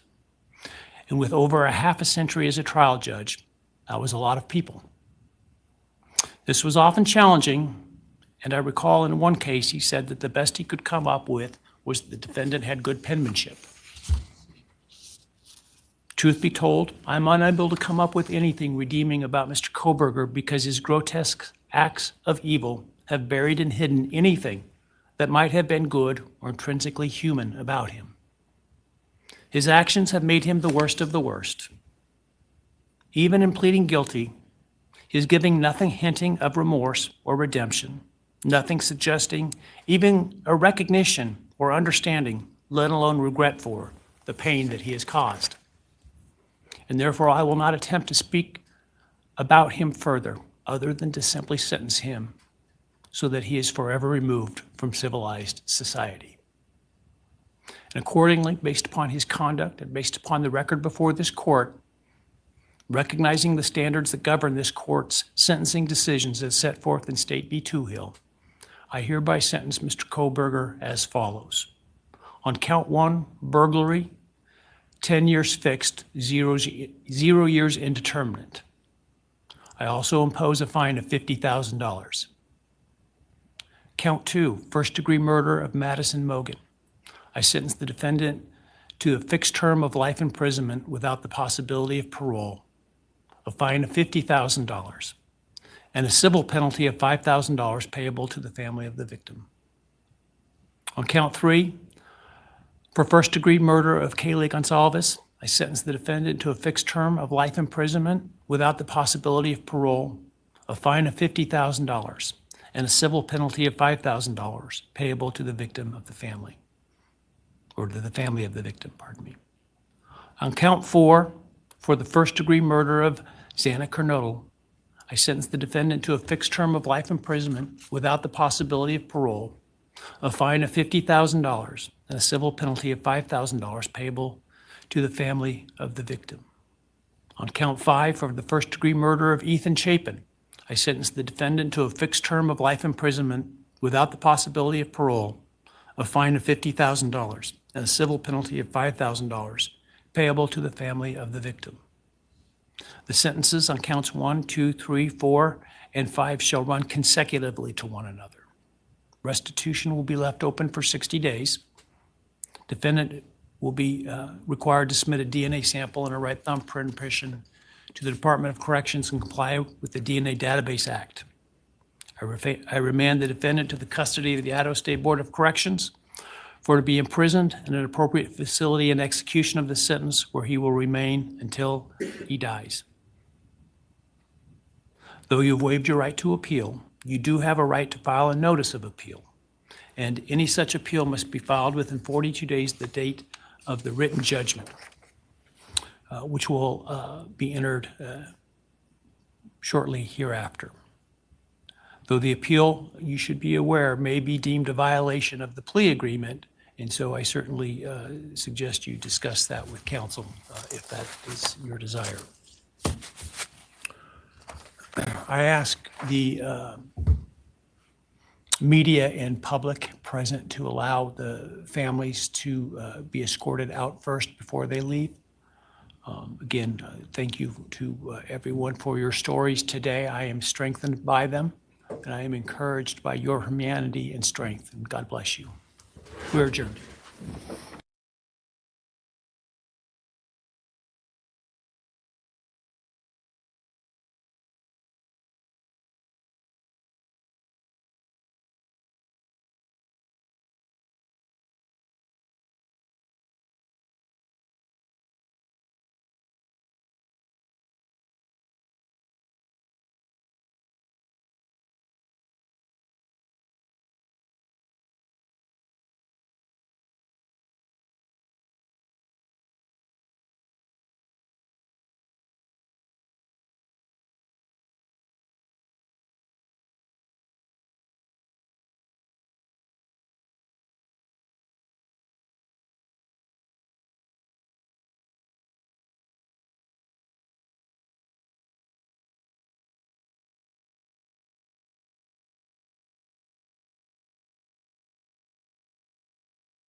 6, we're back again. Kristi and Katie, your crime time friends. Stories, justice, laughs collide. True Crime Squad, come join the ride.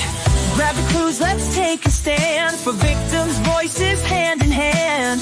True Crime Squad, it's time to shine. Season 6, your turn, your time. True Crime Squad, where justice meets hilarity.